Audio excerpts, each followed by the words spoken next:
다시 한 번 더 생각하게 하는 강의 구범 강경수의 록구꺼 법칙입니다.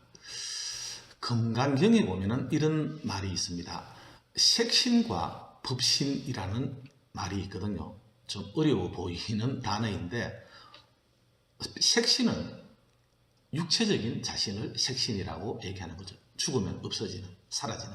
그런데 법신은 죽어도 없어지지 않는 어떤 정신의 그런 어떤 자신을 법신이라고 이야기를 하거든요. 예수님, 부처님, 색신은 사라졌지만 이 법신은 제자들을 통해서 아직도 사라지지 않고 내려오는 것과 똑같은 이치죠. 여러분들에게도 법신이 있는 거죠. 누구에게나 있는 거죠. 물론 저에게도 있습니다. 그런데 저에게 그 법신을 이렇게 형성하는데 영향을 끼친 그런 많은 우주의, 그죠? 만유가 다 영향을 끼쳤다고 볼 수 있습니다. 세상에 새로운 것이 어디 있겠습니까? 하늘나라에 새로운 것이 없다라고 했는데 다 영향을 끼쳤는데, 그 중에서도 특히 서양의 리더십을 가르치고 있는 제 입장에서는, 그죠? 아주 유명한 데일 카네기랄까, 브라이언 트레이시, 존 맥스웰, 이런 어떤 익히 아는 분들도 있는가 하면은요, 네빌 고다드, 그리고 어떤 디펙 초프라, 그리고 피터 드러커, 경영학의 그 구루이시죠. 이런 분들도 있으시고, 가장 크게 영향을 끼치신 분은요, 물론 도울슨 정도 있습니다. 도울슨 정도 있고요. 스티븐 코비 박사입니다. 스티븐 코비 박사의 성공하는 사람들의 7가지 습관이라는 프로그램은 모 기업체에서는 리더들이 5년째 거의 매달 저에게 교육을 받고 있거든요. 제가 건강이 허락하는 한, 또 거기서 계속 원하는 한 계속 되어지겠죠. 그러면은 저한테 교육을 받은 사람들이, 그죠? 저는 사라졌다 하더라도 그 정신은, 법신은 이렇게 살아서 세상에 이렇게 영향을 끼치고 있지 않을까 하는 생각을 갖습니다. 그런데 저는 서양의 리더십만큼이나 아니면 어쩌면 더 좋아하는 것이 동양의 고전입니다. 동양의 고전은 일반인들을 위한 책이라고 보기 어렵습니다. 어떤 황제를 위한, 황제라는 말이 나오고 군자라는 말이 나오고 대장부라는 말이 나오는데, 이런 말들은 전부 다 리더거든요. 그래서 최고의 리더십 교훈이 동양의 고전이다. 저는 이렇게 말씀을 드리고 싶습니다. 물론 우주적인 관점에서 볼 때는 최고의 철학서이기도 하고요. 삶의 관점에서 볼 때는 지혜의 보고서이기도 합니다. 그런 어떤 동양의 고전의 양대 산맥을 말씀을 드리자면, 노자의 무위 사상과 공자의 유위 사상이라고 이렇게 볼 수 있습니다. 공자의 유위 사상이라는 것은 노자의 무위에 좀 이렇게 상대적인 그런 개념으로 제가 이렇게 적었습니다. 실질적으로 공자는 땅의 질서인 예와 하늘의 질서인 악을 가르쳤거든요. 뭔가를 해야 됩니다. 할 위자 있을류, 그죠? 함이 있는 거죠. 뭔가를 적극적으로 해야 되는 거죠. 그런데 무위는 할 위자 없을 무, 함이 없다는 거죠. 무위이화, 뭔가 함이 없으면서도 될 화자 되어지는, 그죠? 무위이화의 상징이 뭐겠습니까? 자연이죠. 그래서 어쩌면 노자의 사상은 이렇게 일면은, 그죠? 자연으로 돌아가자는 듯이 이렇게 느껴지기도 합니다. 그런데 노자라는 사람은 실제로 살았었는지 그렇지 않는지도 좀 불분명한 그런 어떤 신비로운 존재입니다. 그런데 노자에 대한 기록은 사마천의 사기에 보면은 나옵니다. 춘추 전국시대 그 초나라의 사람이었다라고 나오고, 자기도 들은 얘기인 거죠.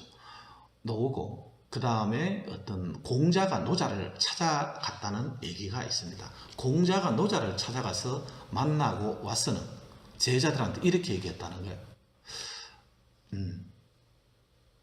그 짐승들은, 그죠? 뛰어다니는 짐승은 그물을 쳐서 잡을 수가 있고, 물속을 헤엄쳐 다니는 물고기는 낚시를 들이고 잡을 수가 있고, 하늘을 날아다니는 새들은 활을 쏴서 잡을 수가 있는데, 그런데 구름 속을 날아다니는 이 용은 어떻게 잡아야 될지를 모르겠더라. 이렇게 얘기를 했다는 거죠. 그만큼 노자가 대단하더라는 거죠. 자기보다 더 뛰어난, 용의 비유를 했다는 것은 그러지 않을까. 자기보다 더 뛰어난 그런 존재였다라고 이렇게 얘기를 하고 있거든요. 하고 있는데, 그런데 노자의 무위 사상이 함이 없다 그랬는데, 그리고 어떤 우주의 본질을 도로 봤습니다. 예, 도로 봤는데, 도덕경이라는 것은 그죠. 예, 우리 초등학교 책에도 도덕이라는 책, 아주 기본적인 텍스트가 도덕이라는 책이 있었는데, 도덕이 무슨 뜻이겠습니까? 예, 이 우주의 본질이 도인데, 도를 행하면은 덕을 얻게 된다라는 것이 도덕입니다. 그 도의 작용이 덕이라는 것이죠. 그런 어마어마한 의미를 초등학교 담은 텍스트를 초등학교 책에다가 아주 기본적인 텍스트에다가 네이밍을 이름을 그렇게 지었다는 것은요, 진짜 백년지계를 설계한 사람들의 마음이 좀 느껴지지 않습니까? 어쨌든 이 무위 사상이라는 것이, 무위라는 것이, 노자의 무위라는 것이 동양의 어떤 최고로 치는 도덕경, 5천 여자의 도덕경이 말이죠. 글자 수도 가장 적습니다. 가장 적은데 가장 큰 영향을 후대 사상가들에도 그렇고 동양의 사상에 영향을 끼쳤거든요. 그런데 무위라는 것이 아무것도 하지 않는 그런 것일까요? 그런 것일까요? 그런데 저는 이 리더십의 관점에서는 좀 다르게 바라봅니다. 물론 그저 자연 무위이와 아무도 함이 없으면서도 저절로 되어지는 그런 어떤 자연으로 돌아가자는 그런 어떤 메시지도 있습니다. 있지만서도 저는 리더십의 관점에서 좀 여러 가지 관점에서 볼 수 있지 않겠습니까? 다르게 보는 것이, 여러분 여기가 어딘지 아십니까?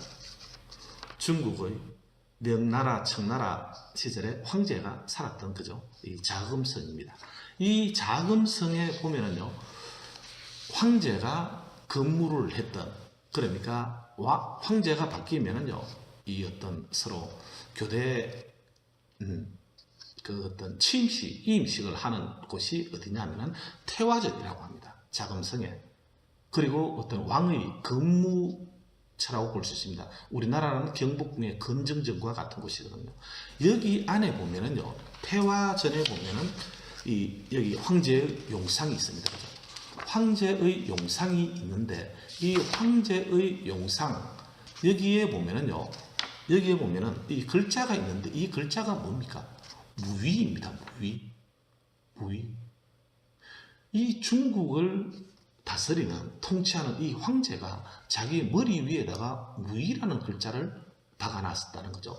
예, 걸어놨다는 거죠. 그만큼 어떤 자기가 어떤 이게 자신이 어떤 이게 이상으로 삼는 그런 어떤 그죠? 이게 형태 또는 어떤 자신의 정신적인 어떤 철학 같은 것이 거기에 좌우명 같은 것이 거기 있는 것 아니겠습니까? 그런데 그게 무위라는 거죠. 이 무위가 우리가 일반적으로 생각하는 아무것도 하지 않고 자연으로 돌아가는 그런 어떤 뜻으로 이 무위를 적어놓은 것일까요? 그렇지 않지 않겠습니까? 아무것도 하지 않는 상태일까요? 아니면은 어쩌면은 하지 않아도 잘 돌아가는 그런 어떤 것일까요? 저는 후자가 아닐까 하는 생각이 들어갑니다. 뭔가 적극적으로 다함이 없으면서도 절로 돌아가는 거죠. 그렇게 되어지자면은 무엇이 있어야 되겠습니까? 시스템이 없이는 그렇게 되지 않을 거예요. 도덕경에 보면 이런 말이 있습니다. 태상이라는 것은 최고로 높은 그런 군주는 있기만 할 뿐 뭘 하는지 모른다 그랬어요. 부지유지라 그랬어요. 있는지도 모른다 그랬어요. 있는지도. 없지는 않지 않겠습니까? 있긴 있는데 뭘 하는지 모르는 거죠. 예. 있는지 없는지도 모르는 그 상태가 최고로 높은 상태라는 거예요. 그 다음이 친하고, 그죠? 이 존경하고, 어쩌면 덕으로 다스리는 이런 어떤 군주이고요. 그 다음은, 그죠? 두려워하는, 아마 법으로 이렇게 또는 총칼로 다스리는 그런 군주겠죠. 최고 아래에 있는 군주는 없이 여긴다 그랬어요. 이렇게 네 가지를 얘기했거든요. 그런데 공자도 비슷한 얘기를 했습니다. 그런데 그런 어떤 태상의 있기는 한데 뭘 하는지도 모르는, 있는지 없는지도 모르는 듯한 그런 어떤 태상의 정치가 되어지려면은, 그죠? 아주 어떤 그런 정교한 시스템이 작동이 되어져야 되지 않을까요? 신하는 신하답고, 관리는 관리답고, 백성은 백성다움. 그러면서, 그죠? 이 자신도 이 어떤 성인으로 추앙받는 그런 어떤 이상을 꿈꾸지 않았겠습니까? 그래서 여기에 보면은요, 여기에 무이라는 글자가 있고, 여기 위에 글자가 하나 있는데, 여기에 뭐냐면 성인 성자입니다. 그래서 도덕경에 이런 말이 있습니다. 성인은 처무위지사하고 행불운지교 해야 된다 그랬어요. 무위라는 말이 나오죠. 아무것도 하지, 처라는 것은 어디에 처한다 그러잖아요. 예, 그 처, 어디에 처한다, 어디에 그렇게 존재해야 된다는 거죠. 아무것도 하지 않으면서 또 되어지는, 일이 되어지는 그걸 무위지사라 그럽니다. 예, 달리 조금 전에도 말씀드렸지만 시스템이 잘 작동이 되는 것이죠. 그렇게 자신이 있어야 된다는 거죠. 그러면서 행하기는 어떤 것은 행불운지교라고 그랬어요. 행불운지교. 예. 말함이 없는 가르침. 말을 안 하고 되기. 말을 전혀 하지 않는 게 아니겠죠. 불운지교라는 것은, 그죠? 리더나 부모의 앞모습에서 배우지 않는다 그랬잖아요. 뒷모습에서 배운다라고 하지 않았습니까? 말로서 이렇게 해라 저렇게 해라 하는 것이 아니고, 그죠? 불운지교. 그죠? 그냥 진짜, 그죠? 은행이 일치되는, 그죠? 그런 어떤 가르침, 행동으로 보여주는 그런 것을 행하라고 이야기했다는 거예요. 처무위지사하고 행불운지교 하라는 거였다는 거죠. 그런 것이 무위라는 이 한마디 속에 다 담겨져 있는 것이죠. 네, 있는 것이죠. 자, 그래서 피트 드루크도 뭐라고 얘기했냐면요, 이 그 시스템이 작동이 되는 것은 조용하다 그랬어요. 조용한데도 엄청나게, 그죠, 고부가 가치를 창출하는 거죠. 그런데 시스템이 없는 곳은 시끄럽다 그랬어요. 시끄럽다. 시끄럽지만서도요, 뭔가 뭐 바쁘게 돌아간다 하면서 부가가치는 낮다라고 얘기를 했다니까요. 어쩌면 이 동양의 군주들은, 그죠? 자신은 있는지 없는지도 모르면서, 그죠? 그러면서도 이 시스템이 잘 작동이 되는 이런 어떤 태상의 정치를 노자가 말한 대로 그런 이상적인 리더십을 꿈꾸지 않았을까 하는 생각이 들어갑니다. 30번째 록쿠크 법칙, 유위인가 무위인가 였습니다. 이번 한 주는 과연 내가 팀을 이끌고 가는지, 시스템이 팀을 이끌고 가는지, 즉 유위의 리더인지 무위의 리더인지를 한번 살펴보는 그런 한 주가 되셨으면 좋겠습니다. 경청해 주셔서 감사드립니다. 다음 주에 다시 뵙겠습니다.